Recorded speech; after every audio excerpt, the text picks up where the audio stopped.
आइए सुनिए, देखिए, समझिए सनातन सत्य। जैसी दृष्टि वैसी सृष्टि, दृष्टि विज्ञान। कुदरत, कुदरती रचना एवं कुदरत के कानून से शाश्वत सुख की प्राप्ति। जोधपुर के परम पूज्य महात्मा उपासक प्रोफेसर डॉक्टर सोहन राज तातेड़ के निर्देशन में सनातन सत्य। जैसी दृष्टि वैसी सृष्टि, दृष्टि विज्ञान।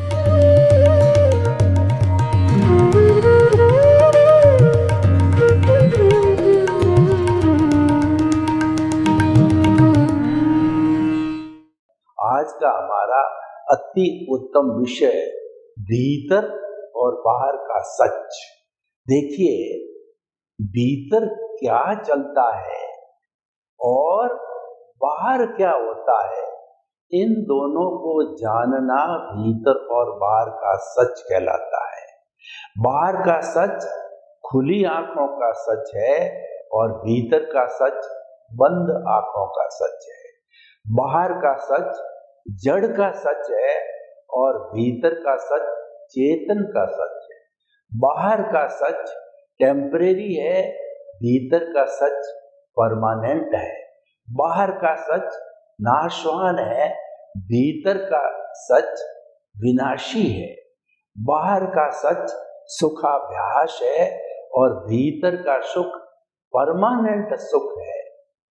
और भीतर और बाहर का सामंजस्य है, भीतर से बाहर आता है, बाहर से भीतर आता है, जब जाके पूरी साइकिल बनती है। बाहर हमारा परिणाम है, भीतर हमारा पुरुषार्थ है। बाहर हमारा रिजल्ट है और भीतर जो है हमारा पुरुषार्थ है। इस तरीके से जो भीतर का जगत है वह बहुत पावरफुल जगत है और बाहर का जगत है उसकी प्रतिध्वनि है। भीतर का जगत बाहर के जगत को संचालित करता है।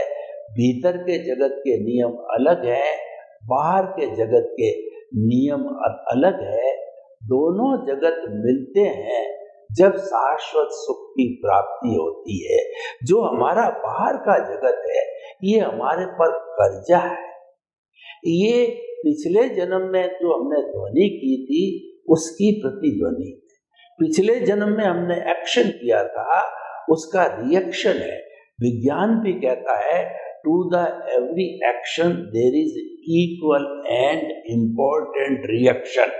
एक्शन करोगे तो रिएक्शन अवश्य मिलेगा। और भीतर का जगत और बाहर का जगत कॉज एंड इफेक्ट के सिद्धांत के ऊपर, जो कि यूनिवर्सल ट्रुथ है, सनातन सत्य है, सार्वभौम सत्य है, उसके ऊपर आधारित है।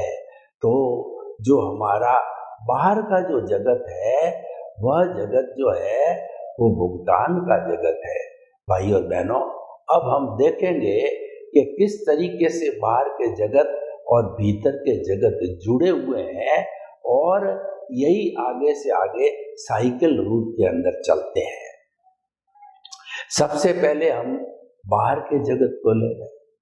जन्म से मृत्यु तक किसी भी व्यक्ति का जो पीरियड होता है वह उसका जीवन कहलाता है। कोई व्यक्ति कैसे जीता है ये मुख्य नहीं है, कोई व्यक्ति जीवन जीता है ये मुख्य नहीं है, परंतु वह कैसे जीता है यह मुख्य है। और जीना है वह हमारे हाथ में भी नहीं है, वो तो कुदरत के अधीन है। क्योंकि जो हमारा बाहर का जगत है वह कर्माधीन है। को सुख को दुख देत है और कर्म देत जगजोर। उर्जत सुरजत आप ही और ध्वजा पवन के पेर। यानी कि जो मंदिर के ऊपर ध्वजा होती है उसको कौन तो सुलझाता है, कौन उलझाता है? पवन उलझाती है, सुलझाती है। उसी तरीके से जो है हमारा जो सुख और दुख है वो कर्माधीन है और कर्मों का उदय प्रारब्ध चलता है, तब हमारी बुद्धि भी कर्मानुसारिणी हो जाती है, उसके प्रभाव के अंदर आ जाती है, वह स्वतंत्र नहीं रहती है। और दूसरा, हमारा जो बाहर का जगत है वह कुदरत के अधीन है, क्योंकि कुदरत के जो नियम है वो बाहरी जगत पर लागू होते हैं। क्योंकि कोई भी प्राणी का जो जन्म होता है वो जन्म कुदरत के जो है सहयोग से होता है, और समस्त जीवित प्राणियों का जन्म कुदरत संजोग जुटाती है तब जाकर के होती है। और वो संजोग जुटाती है वो द्रव्य क्षेत्र काल भाव घटक के आधार पर जो है वो संजोग जुटाती। इसलिए कुदरत कहती है कि इस पूरे ब्रह्मांड की कर्ता मैं स्वयं हूँ। प्राकृतिक स्तर पर सारा कुदरत जो है वो संजोग जुटाती है, नियंत्रण करती है, और व्यक्तिगत प्राणी के स्तर के ऊपर व्यवस्थित शक्ति जो कि उसी की एक ब्रांच है, उसी का एक पार्ट है, वो कार्य करती है। और उसको साइंटिफिक सर्कमस्टेंशियल एविडेंसेस कहते हैं कि वही जो है किसी भी व्यक्ति के उदय और प्रारब्ध के अधीन जो जो कर्म उदय में आते हैं उसके अनुसार जो है संजोग जुटाने का कार्य है वह व्यवस्थित शक्ति करती है, और वह ऑटो मोड से चलता है। हमारी कोई स्वतंत्रता नहीं होती है, एक सांस लेने की भी स्वतंत्रता नहीं होती है। तो एक बहुत बड़ा कॉन्सेप्ट हमारे को मिल रहा है कि मन वचन काया तथा उससे जुड़ी हुई हर अवस्था मात्र कुदरती रचना है। यानी कि मन से, वचन से, काया से जो भी कार्य हम करते हैं वो सारी कुदरती रचना है, और उसको कुदरती रचना मानना साधना है, सम्यक तप है, क्योंकि वह ऑटो मोड से चलता है। और प्रकृति कहलाती हो, प्रकृति जो है हमारा जितना जितना भुगतान है वह प्रकृति है, और पुरुष है वो हमारा भीतर विराजमान शुद्ध आत्मा भगवान है, वह पुरुष है। जब कभी भी पुण्योदय से ज्ञानी पुरुष या सद्ज्ञानी सद्गुरु के द्वारा ज्ञान दिया जाता है तो गुरु कहता है कि मैंने प्रकृति और पुरुष को अलग अलग कर दिया है, तुम हमेशा जीवन भर इनको अलग अलग मान करके चलना। यानी कि जो है मैंने तुम्हें पुरुष बना दिया है, तुम अब पुरुषार्थ करो।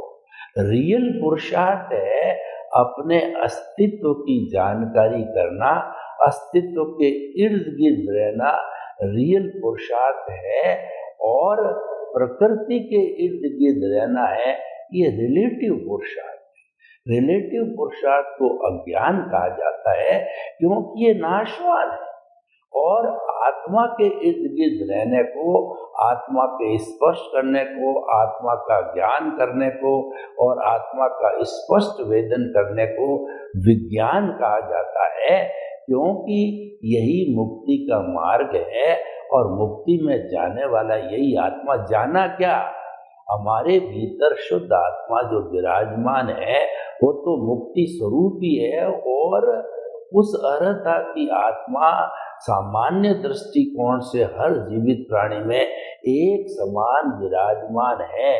यानी हर एक में भगवान बनने की अर्हता है, और जो हमको ये विविधता दुनिया में दिखाई देती है, कोई मोटा है, कोई पतला है, और जो है कोई ज्ञानी है, कोई अज्ञानी है, कोई कुबेरपति है, कोई सड़कपति है, इन सब का कारण ये है कि उनके कर्म अलग अलग है। और कर्म अलग अलग क्यों है कि आत्मा अपनी मर्जी की मालिक है, इस पर प्रकृति का जो है कानून नहीं लगता है।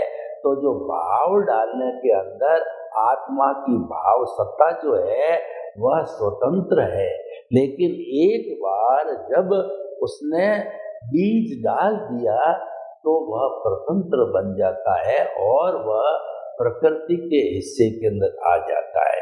तो कुल मिलाकर के जो प्रकृति आत्मा के साथ जुड़ी रहेगी तब तक आत्मा बॉन्डेज कहलाएगी, बॉन्डेड आत्मा कहलाएगी, क्योंकि प्रकृति है वह अज्ञान है।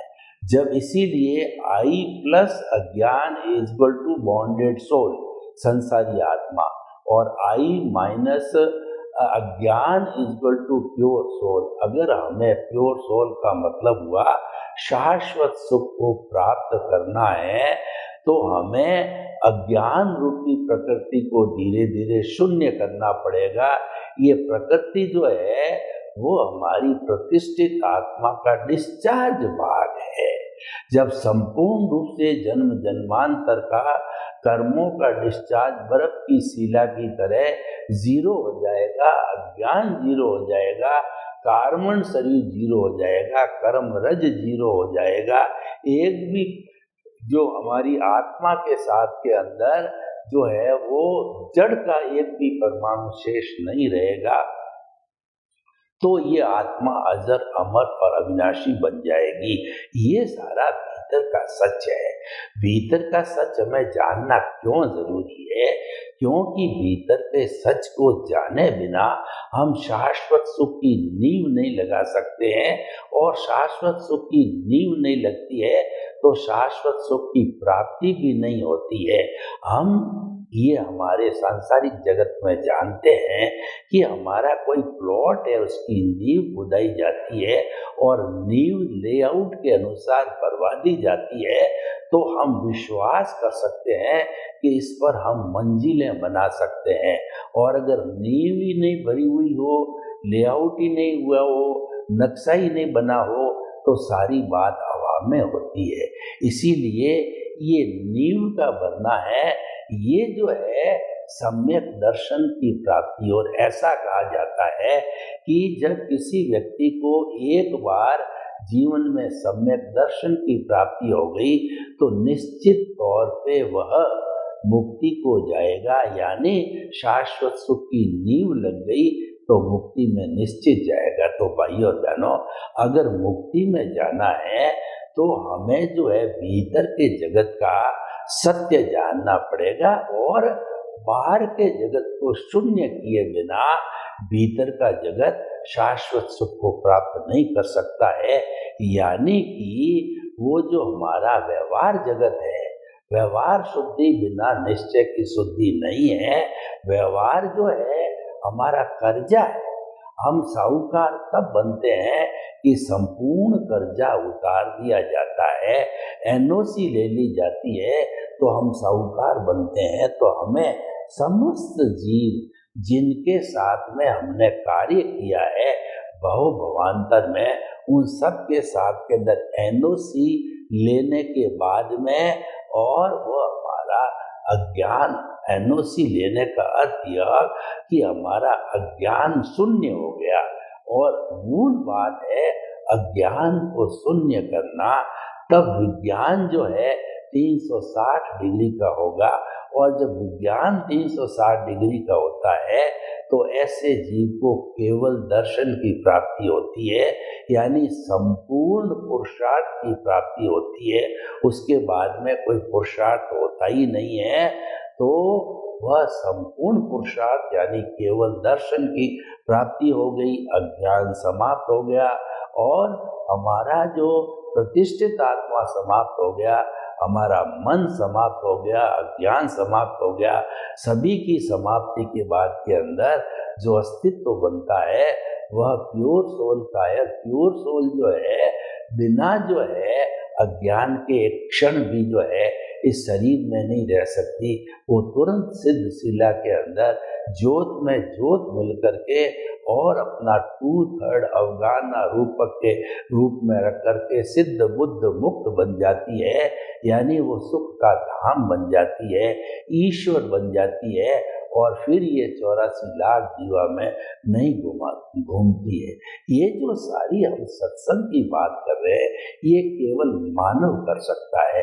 अगर मैं किसी भी भैंस के आगे जाकर के ये बात करूं तो कहावत बन गई है कि भैंस के आगे बीन बजाना, यानी कि वहां पे ये बात करना कोई तथ्य नहीं, क्योंकि मनुष्य ही ऐसा प्राणी है जिसके बाद फुल्ली डेवलप्ड इंद्रियां हैं, मन है, बुद्धि है, चित्त है, अहंकार है और चेतना है, सारी जो है डेवलप्ड है।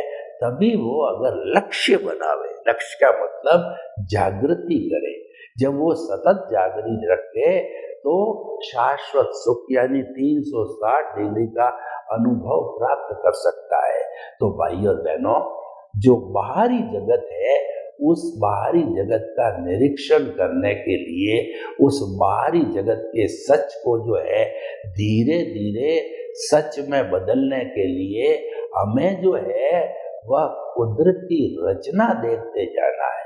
कुदरती रचना का क्या अर्थ हुआ कि जन्म से मृत्यु तक हमारे साथ जो इंसिडेंट्स मिलते हैं, हमको माता पिता मिलते हैं, भाई बहन मिलते हैं, पत्नी मिलती है, सुख मिलता है, दुख मिलता है और धन दौलत मिलती है, बिल्डिंग मिलता है, धंधा मिलता है, शोहरत मिलती है और पद प्रतिष्ठा मिलती है, रिश्ते मिलते हैं और सारी बातें जो मिलती है हमारे को, ये हमारे को जो है पूर्व जन्म के जो है पुण्योदय के कारण कहिए मिलती है, या हमने जैसे जैसे पिछले जन्म के अंदर भाव डाले थे उसी के अनुरूप हमारे को ये मिलती है और वह कुदरती रचना।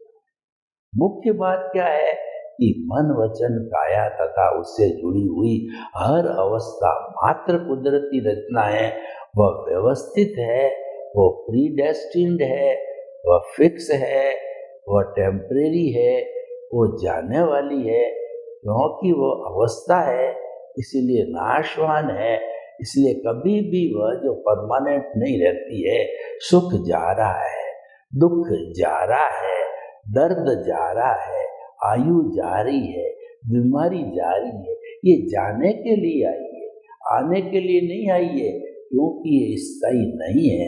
इसलिए व्यक्ति को कभी भी निराश नहीं होना चाहिए कि बहुत बड़ी समस्या भी जीवन के अंदर आ जाए तो समझना कि ये दुख जल्दी समाप्त होने वाला है और सूर्योदय होने वाला है, सुख आने वाला है।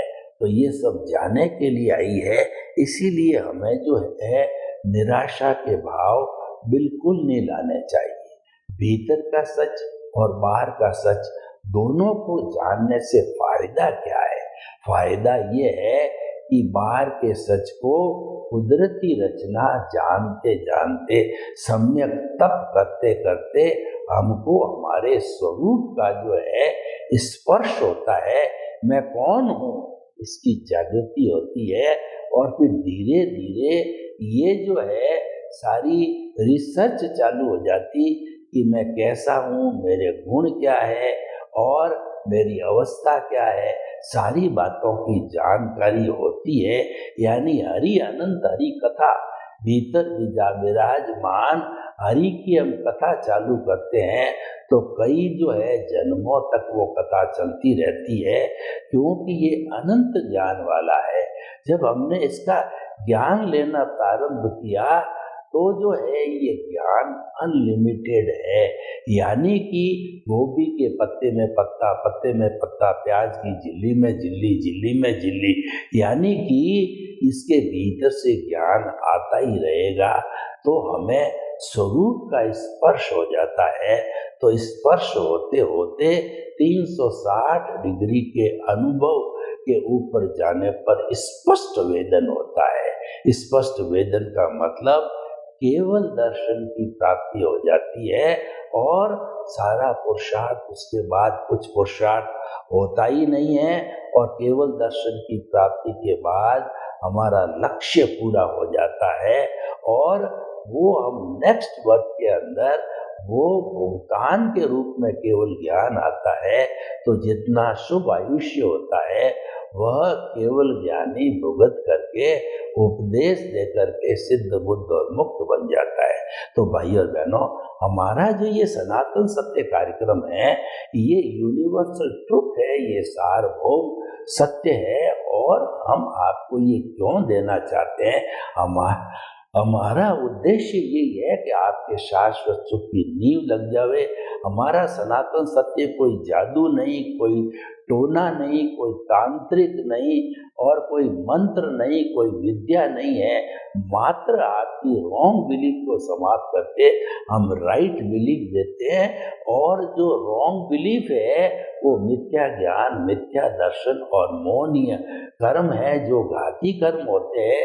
ज्ञानावर्णीय कर्म, दर्शनावर्णीय कर्म, मोहनीय कर्म और इन सब को जोड़ने वाला अंतराय 4 घाती कर्म है। इसकी जानकारी हमको होती रहती है, तो फिर क्या है कि उसके बाद के अंदर हम रियलिटी को प्राप्त हो जाते हैं। सम्यक ज्ञान, सम्यक दर्शन प्राप्त होने का अर्थ ये कि हम ना हमारे प्रभु को, जो हमारा केंद्र है, जो आत्मा का जो है पॉइंट है, जहाँ से आत्मा के भीतर जाते हैं, पिनियल ग्रंथ का पॉइंट है, दर्शन केंद्र है, आज्ञा चक्र है और हमारे दोनों प्रकृतियों के बीच के अंदर है। उसके केंद्र में हमने अपने जीवित प्रभु की जो है भावों के द्वारा जो है पद प्रतिष्ठा करके और उसको विराजमान कर दिया, और उसकी उपस्थिति से सारा कार्य चलेगा। जब हमारे प्रभु आ गए तो उसका जो गुण है वो है ज्ञान दर्शन। वो सम्यक ज्ञान, सम्यक दर्शन जो है गुण है, वो गुणी से अलग नहीं होते, तो उसके साथ में रहते हैं। और इनकी पूरी कहना चाहिए एक टीम है। वो टीम है निमित्त, निर्दोष, कर्ता और शुद्ध आत्मा है।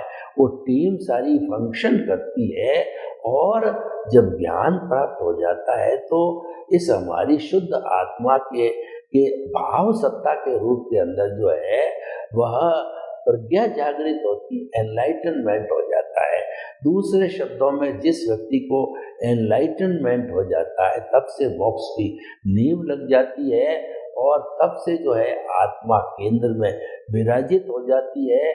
और उसके जाने के बाद जो है वो केंद्र में विराजित होने के बाद में जो सम्यक ज्ञान, सम्यक दर्शन है, उसका डेवलपमेंट होता रहता है। और मोहनीय कर्म को पहले ही अनंतानुबंधी कषाय की जो है वो प्रकृति डाइल्यूट हो चुकी थी, क्योंकि हमने नो ऑनरशिप, नो डूअरशिप प्रारंभ से ही चालू कर दिया। जन्म जन्मांतर के लिए हमारा जो है जो कर्ता भाव है वो समाप्त हो गया, तभी ये सारा डेवलप होता है। और ये डेवलप होते होते हम सिद्ध, बुद्ध और मुक्त बनते हैं। तो इस तरीके से हम बाहर के सच को जानते हैं, भीतर के सच को जानते हैं, तो सनातन सत्य की प्राप्ति होती है। सनातन सत्य है वो सिद्धांत के ऊपर आधारित है, और वो परमानेंट होता है, किसी बदलाव में नहीं जाता। यानी हमारा शुद्ध आत्मा भगवान अभी हम बने नहीं हैं, हमको उस परमात्मा पद को प्राप्त करना है।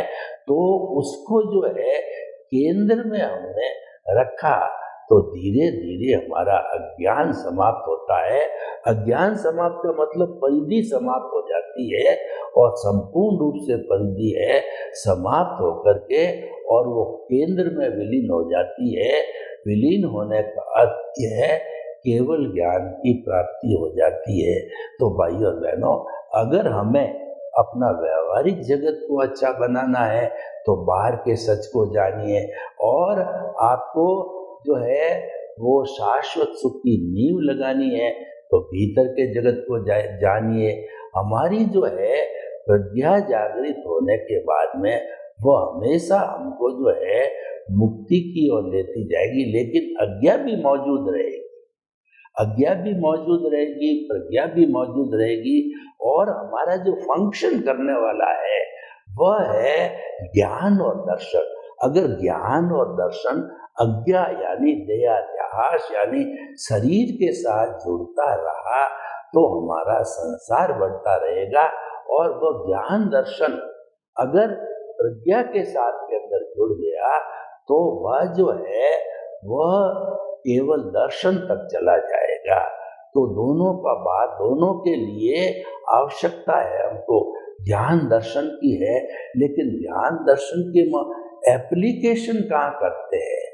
वो मुख्य बात है कि हम जो है वो रिलेटिव सत्य की और एप्लीकेशन करते हैं, या जो है वो रियल सत्य यानी कि विज्ञान की तरफ हम इसको अप्लाई करते हैं। तो ये हमारे को विवेक जागृत हो जाता है। ये विवेक जागृत करने के लिए हमने भीतर का सच और बाहर के सच की बात की है। दोनों का संतुलन बैठाना चाहिए। एक का कोई अस्तित्व नहीं है, एक दूसरे के कॉम्प्लीमेंट्री है, एक दूसरे के पूरक है। तो दोनों को समझना जरूरी है। और ये हमारा सनातन सत्य है, वह कुदरत की रचना और कुदरत के कानून के ऊपर आधारित होती है। और कुदरत का कानून होता है वह भी जो है सनातन होता है। इसीलिए हमें उसको समझना चाहिए, क्योंकि कुदरत की रचना, कुदरत का कानून, ये सनातन सत्य के आधार है। और इनके द्वारा ही हमारा जो है जीवन जो है वो संतुलित होता है। सर्वे भवन्तु सुखिनः, सर्वे सन्तु निरामया। लोक के सब जीवों को सुख मिले, शांति मिले, आनंद मिले, प्रेम मिले, सौहार्द मिले, और सभी हम हिल मिल करके भीतर और बाहर के सच को प्राप्त करके और हम अपने जीवन को धन्य बनावें। आपके प्रति मंगल का।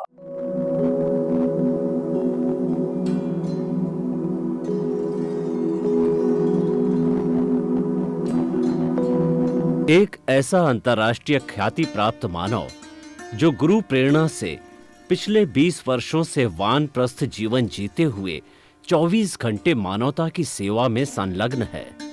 एक ऐसा मानव जो अभी राष्ट्रीय, अंतर्राष्ट्रीय टीवी चैनलों पर 7,500 एपिसोड के माध्यम से सनातन सत्य, आत्मविज्ञान एवं पुनरुत्थान, व्यवहार एवं निश्चय जगत के जीवनोपयोगी विषयों पर हृदय स्पर्शी प्रवचन कर चुका है। उस मानव का नाम है महात्मा उपासक प्रोफेसर डॉक्टर सोहन राज तातेड़। प्रोफेसर तातेड़ द्वारा योग, दर्शन, शिक्षा विषयों पर रचित पीएचडी स्तर के 250 शोध ग्रंथ भारत के 100 प्रतिष्ठित विश्वविद्यालयों में शोधार्थी पढ़ रहे हैं तथा वे सभी शोध ग्रंथ वहां की सेंट्रल लाइब्रेरियों में उपलब्ध हैं। महात्मा सोहन राज ने अभी तक हजारों स्कूलों, कॉलेजों, विश्वविद्यालयों एवं संस्थाओं में सेमिनार, वर्कशॉप, कैंप लगाकर लाखों विद्यार्थियों को योग, दर्शन, शिक्षा का प्रशिक्षण देकर उन्हें सुसंस्कारित किया। डॉक्टर तातेड़ ने भारतीय संस्कृति उत्थान के 4000 से अधिक समसामयिक विषयों पर आर्टिकल लिखकर ऑनलाइन जर्नल, पत्रिकाओं, वेबसाइट्स पर प्रकाशित किया, जिसका उपयोग लाखों पाठक कर रहे हैं। उपासक तातेड़ के 5000 से अधिक आज का सुविचार, आज का शुभ संदेश, आज का मंगल भावना योग आदि चिंतन websites, Twitter, blogger, Facebook, YouTube माध्यमों से लाखों लोग अपना जीवन निर्माण कर रहे हैं। मानवता के मसीहा ऐसे महामानव महात्मा सोहन राज तातेड़ के प्रोफाइल को अभी तक विश्व के 20 लाख दर्शक यूट्यूब पर, 12 लाख गूगल पर एवं लाखों दर्शक फेसबुक, ब्लॉगर, ट्विटर और इंस्टाग्राम पर देख चुके हैं।